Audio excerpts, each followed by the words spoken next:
Hello, great friends. I hope you're doing great today. Myself, I'm doing fine. Welcome to Verified So and also to this video. Now, are you there and you are a DV selectee? Are you DV winner? Are you waiting for the second notification letter?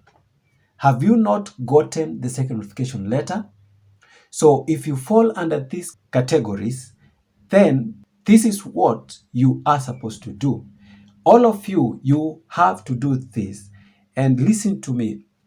If you want all to be well with your DV process, please don't fail to do this. I know in the last video, the previous one, I discussed into details about all those who are waiting for the second notification letter. And that is to include those who are not yet current, everyone that is waiting for a DV lottery interview. I said that you are supposed to prepare all those things that I listed there. Now, I have this also very relevant information for you and all of you that are waiting for the second notification letter. We know very well of the diseases that can cause you your visa refusal. It can cost your visa. We know of that. And if you don't know, I'm going to discuss them here. And after discussing them, I'm going to tell you of something that you are supposed to do for you to reduce your risks, for you to get your visa approved. Now, the diseases that will cause you your immigrant visa refusal, they have been listed down by the Center for Disease Control in the United States. And these diseases have been defined as all diseases that can cause a public harm. Those diseases that are communicable, that are disease of public health significance. So those diseases that can be communicated, they can be transmitted, and it can affect your neighbor or the people in the public. Those diseases, they will cost someone an immigrant visa, including the diversity visa. And here they are.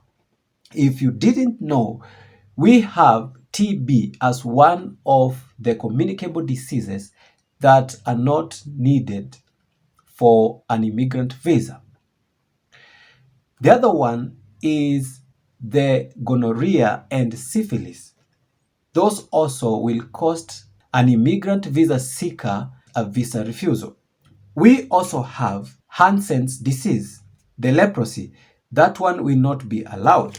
And also, any disease that can cause someone be put into quarantine.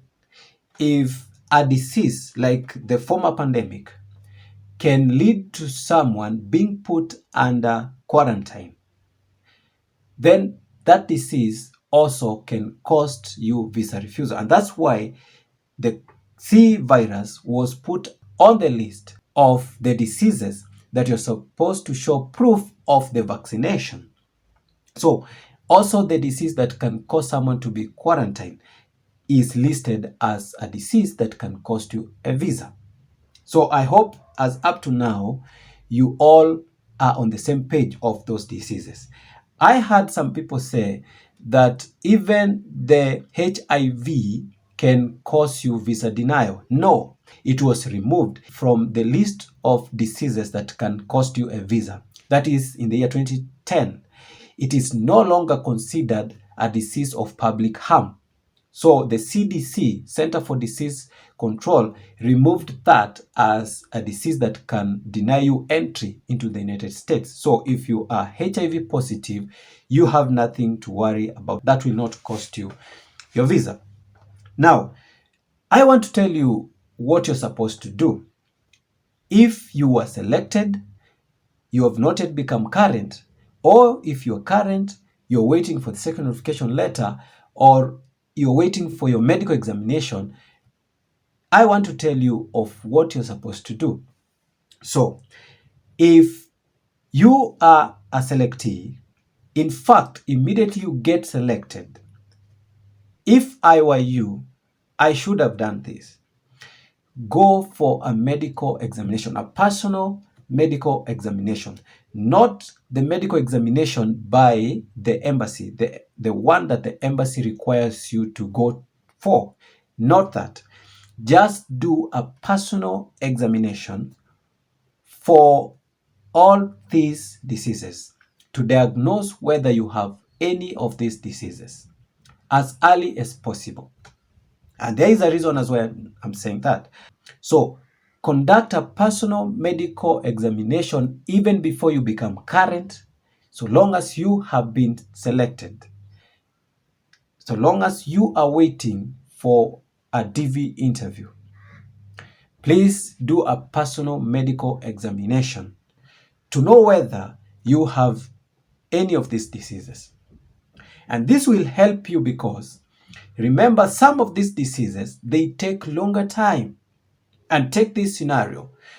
For example, you are called for the interview, the DV interview, with 2 months remaining to the end of the fiscal year. That is to mean you have 2 months to the end of the fiscal year.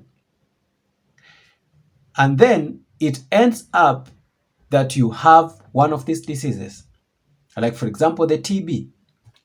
And we know for sure TB takes up to 6 months of treatment. And you have only 2 months. You see, you will get ran on by the time before you can get treated and go back for medical examination for a visa interview. You see, then you'll not be lucky. It will be all over for you. Now, get tested even before that. And if you get to know that you have TB, then you can start as early as that time. And by the time you get to the interview, you might have gone through the treatment, or you might be almost through with the treatment, and you will be on a good side. We know, like for the syphilis, it takes about 3 weeks. Let's say, for example, you're called for the interview in the last month, that is September, and it ends up that you have the syphilis. You only have 3 weeks to treat it, but by the time you get treated, the fiscal year is over. So what will you do? That is all over with you. That is done with you.